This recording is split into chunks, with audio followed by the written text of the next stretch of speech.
Yeah, I try to stay up until kid gets home, get an hour, and then crash. Hour or two.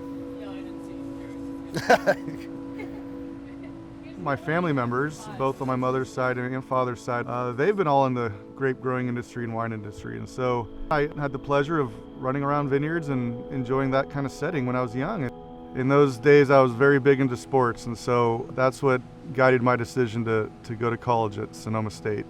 There I was very much into playing baseball, and so when I realized that I couldn't make a career out of playing baseball, learning how to grow grapes seemed like the natural way to go after that. And so I started taking all my viticulture classes at the Napa Valley College. My uncle, who was the vineyard manager for Chappellet, hired me on as kind of a vineyard technician, data collector out in the vineyards. I became sort of the vineyard manager's assistant, just learning how to grow grapes from spring to fall and everything in between. You want to know how we know we're approaching the end of the season? Yeah.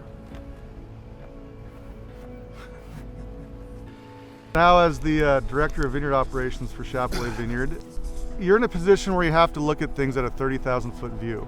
And I don't think you can gain that kind of knowledge in a class. Every once in a while, it's a surprise. You know, it's amazing how the last 2 weeks of the season really make a difference.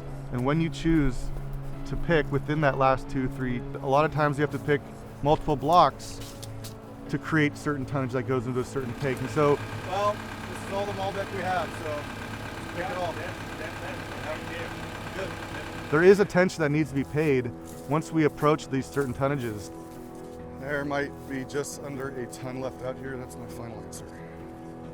We'll go on and daylight will approach eventually, and at that point, so there's a little bit of math that we got to do and a little bit of coordination with the different crews to make sure we're not overshooting our tonnage and to make sure that we're not coming up too short and underfilling tanks, because again, efficiency is very important during the height of good morning. During the height of picking.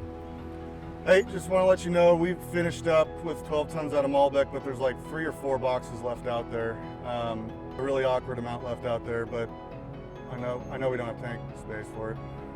They're getting in the cars right now. I would say we call it. During picking season, there's this awkward lull, kind of early to mid-morning of the pick is done, the winery's chewing away at this fruit, and Philip and Ryan, the winemaking team, they'll have time to start planning and talking about the pick for the next day. You know, there's sensory evaluation. You're looking at, you know, the canopy, you're looking at the condition of the fruit, you're tasting the fruit. There's not a lot of hours in the day where we're not doing something, right? And then the next morning we're right back out there picking 12 o'clock at night, 1 o'clock in the morning, 2 o'clock in the morning, something like that.